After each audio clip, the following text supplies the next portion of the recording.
Bienvenue à tous dans l'invité de la rédaction. Si donner de son temps en signe de naissance à la vie est une expérience protocolaire créative à travers laquelle le performatologue se définit, alors le corps en acte puise dans cette mobilité du corps communicationnel ou communicatif du performatologue. Telle est l'essence de cette discipline selon le père de l'art de la performatologie. La performatologie, quel rôle dans l'art africain? C'est le sujet de cet entretien. Et nous recevons Dr Amani Désiré. Il est artiste, performeur et performatologue. Bienvenue, Dr Désiré Amani. Merci bien. Ajoutons que vous avez été célébré comme membre de l'Académie universitaire française et de la recherche scientifique en art, sciences de l'art et des arts visuels par l'Université de Strasbourg. C'était le 21 juin 2019.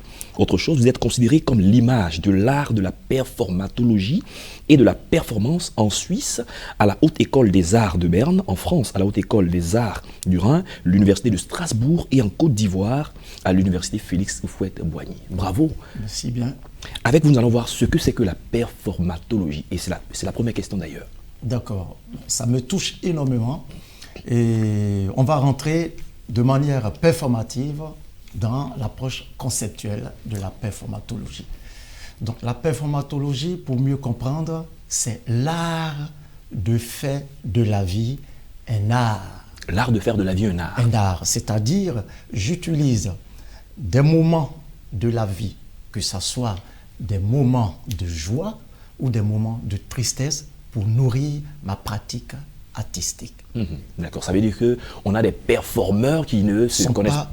Performatologues et on a des performatologues qui ne sont pas performeurs.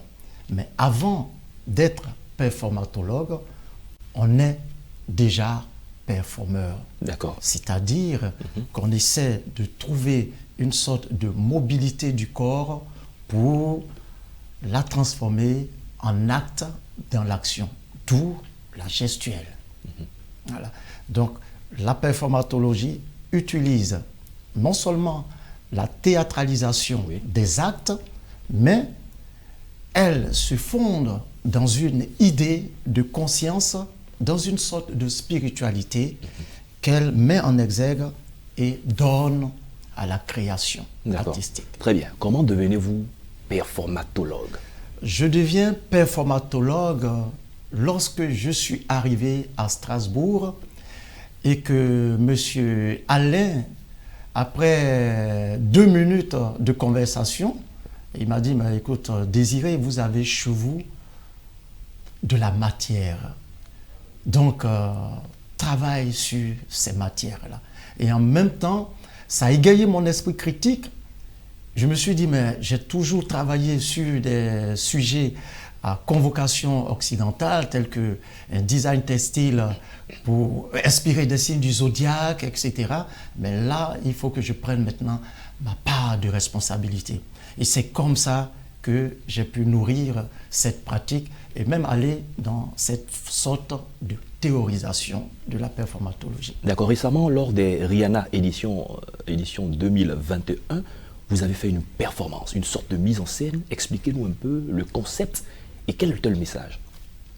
Cette performance performatologique ou à caractère performatologique avait pour sujet source et ressources. Source et ressources. Donc tous les éléments qui ont participé à cette traçabilité de la mémoire collective en ce jour-là avaient des significations. Par exemple, vous aviez un vocal à une sorte de... L'oiseau, oui, qui montre le passeur de frontières.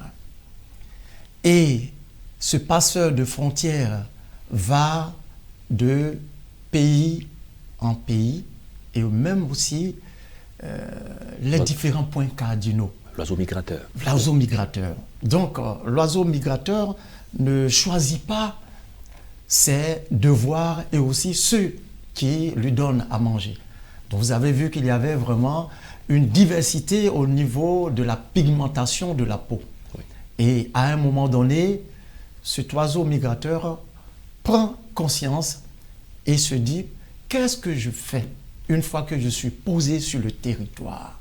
Donc, une fois posé sur le territoire, non seulement il fait une étude anthropologique de la situation, et il essaie de mettre en brassage culturel ce qu'il voit là et ce qu'il a laissé derrière.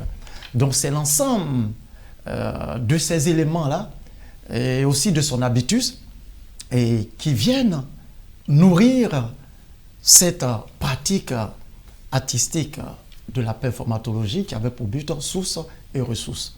Mais ce qui est intéressant dans la performatologie, c'est que c'est ce type de suspense.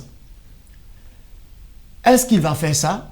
Est-ce qu'il va casser vraiment cette matière en terre cuite sur la tête de l'occidental qui est assis là? Ou bien est-ce qu'il va casser la même matière sur la tête de celui qui est assis pensif? Donc, c'est tout ça qui a donné du caractère à cette performatologie ce jour-là. Et à la fin, vous brisez ce vase à même le sol. Voilà, une manière de dire que, après avoir pris la première conscience là, la deuxième conscience, la troisième conscience, d'où la première culture, la deuxième culture, la troisième culture, tout redevient une culture identitaire pour toi.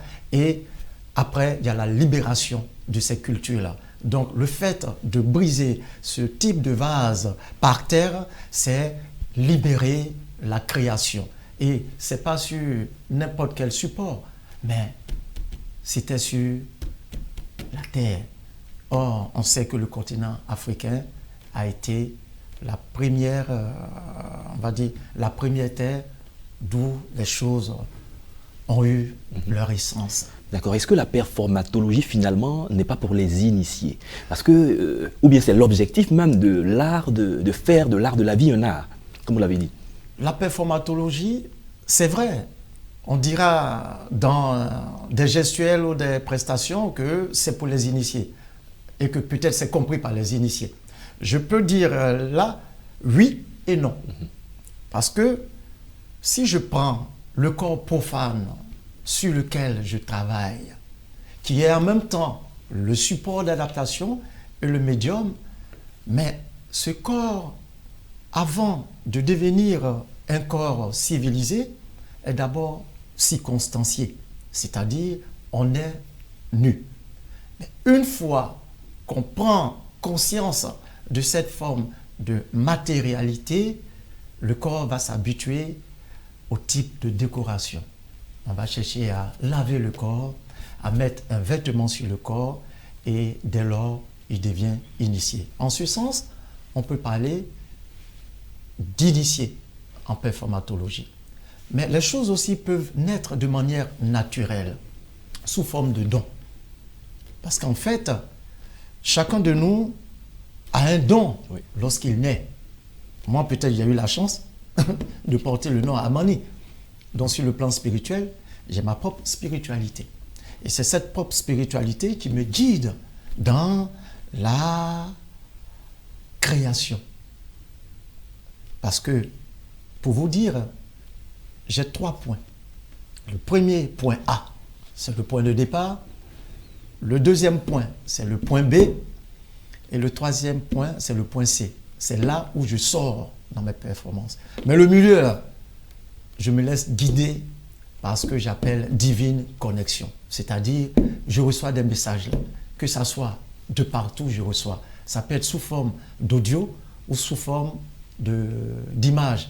Comme je vois et puis j'essaie de mettre ça en pratique. Mais je suis guidé là par une sorte d'intuition. Voilà.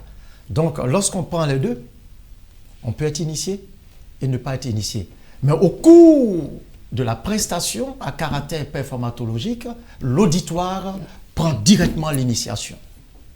Docteur Amani, performeur et performatologue, nous vous disons merci. C'est partagé. D'être passé sur notre plateau. Merci encore. Avec vous, nous avons découvert ce que c'est que la performatologie. Merci infiniment de nous l'apprendre. Merci bien. C'est la fin de cette émission. Merci à tous de l'avoir suivi et excellente suite de nos programmes.